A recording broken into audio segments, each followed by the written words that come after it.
സംയുക്ത trade union May 20 ആഹ്വാനം ചെയ്ത പണിമുടക്കിന് മുന്നോടിയായി കാസർഗോഡ് ജില്ലാ കൺവെൻഷൻ സംഘടിപ്പിച്ചു. കോട്ടച്ചേരി ബാങ്ക് ഹാളിലാണ് കൺവെൻഷൻ നടന്നത്.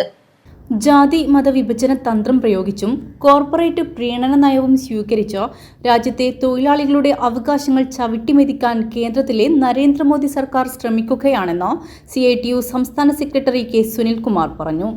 മെയ് 20 നടത്തുന്ന ദേശീയ പണിമുടക്ക് വിജയിപ്പിക്കുന്നതിനായി കോട്ടച്ചേരി ബാങ്ക് ഹാളിൽ ചേർന്ന സംയുക്ത ട്രേഡ് യൂണിയൻ ജില്ലാ കൺവെൻഷൻ ഉദ്ഘാടനം ചെയ്യുകയായിരുന്നു അദ്ദേഹം. രാജ്യത്തെ ആകെ സമ്പത്തിന്റെ ഏതാണ്ട് 70% കൈവശം വെക്കുന്നു. രാജ്യത്തെ 5% വരുന്ന അതിസമ്പന്നന്റെ കയ്യിലേക്ക് കൊണ്ടുകൂടുകയാണ്.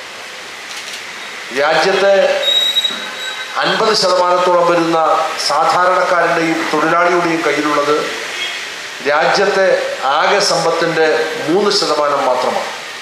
ഇപ്പോൾ സാമ്പത്തിക മേഖലയിലെ അസമത്വം സ്ഫോടനാത്മകമായ വിധത്തിൽ വളർന്നു വരികയാണ്.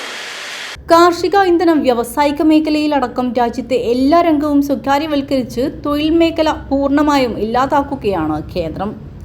മോദി പാസാക്കിയ തൊഴിലാളി വിരുദ്ധ ലേബർ കോഡുകളിലൂടെ കോർപ്പറേറ്റ് കുത്തക കമ്പനികൾക്ക് പരവതാനി വിരിച്ചു. കേന്ദ്രത്തിന്റെ തൊഴിലാളി വിരുദ്ധ നയങ്ങൾക്കെതിരെ നടക്കുന്ന ദേശീയ പണിമുടക്കിൽ മുഴുവൻ തൊഴിലാളികളും അണിനിരക്കണമെന്നും അദ്ദേഹം പറഞ്ഞു. 5 അസംബ്ലി നിയോജക മണ്ഡലങ്ങളിലും മുനിസിപ്പൽ പഞ്ചായത്ത് തലങ്ങളിലും തൊഴിലാളി കൺവെൻഷൻ വിളിച്ചു ചേർക്കാനും പ്രചരണ പ്രവർത്തനങ്ങൾ ഊർജിതമാക്കാനും ജില്ലാ കൺവെൻഷൻ തീരുമാനിച്ചു.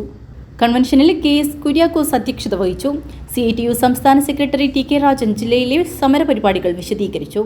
Govindan Pallikkappil, PV Thampan, Abdul Rahman master, Udinur Sukumaran, Kaiprath Krishnan Nambiar, KM Balakrishnan, T Krishnan, VV Prasannakumari എന്നിവർ സംസാരിച്ചു.